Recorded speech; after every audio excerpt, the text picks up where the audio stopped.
Grabe naman, ang dali lang lutuin pero ang dali rin maubos. Sasarap nitong pinakupsan na baboy. Tara, gawa tayo. Mayroon ako dito 1 kilong pork kasim. Kung may pork liempo ka, mas maganda.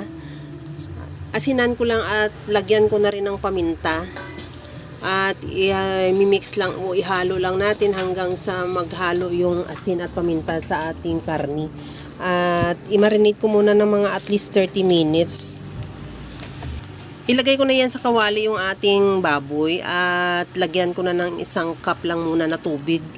Lagyan ko na rin ng dahon ng laurel.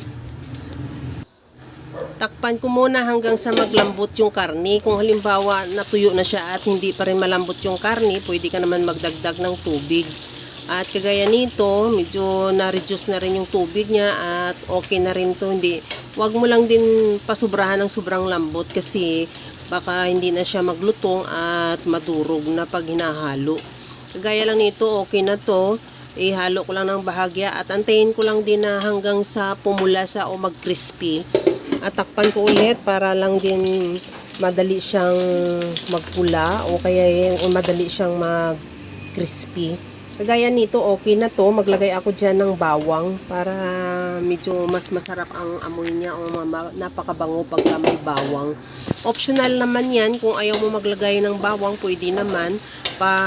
Ganyan na lang, palabasin mo na lang din yung sarili niyang mantika. At antayin mo na lang na medyo maglutong siya. At saka okay na yan. Pwede na natin tanggalin yan sa kawali at ilagay muna sa strainer para makatulo yung excess na mantika at okay na, ready to serve na. Kaya mga kalasa, kung nagustuhan mo yung ating video, please like na lang at paki-share na rin sa inyong mga friends.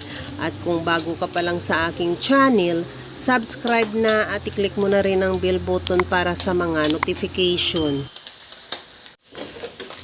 Ito na yung ating pinakupsan. Ilipat ko muna sa strainer at ilagay ko na yan sa ating serving plate. At mayroon na rin akong ginawang sukang sausawan. Nilagyan ko lang ng sibuyas at siling labuyo. Tikman na natin. Napakasarap at napakalutong niya. Tamang-tama lang din yung ginawa nating sausawan. Okay na to.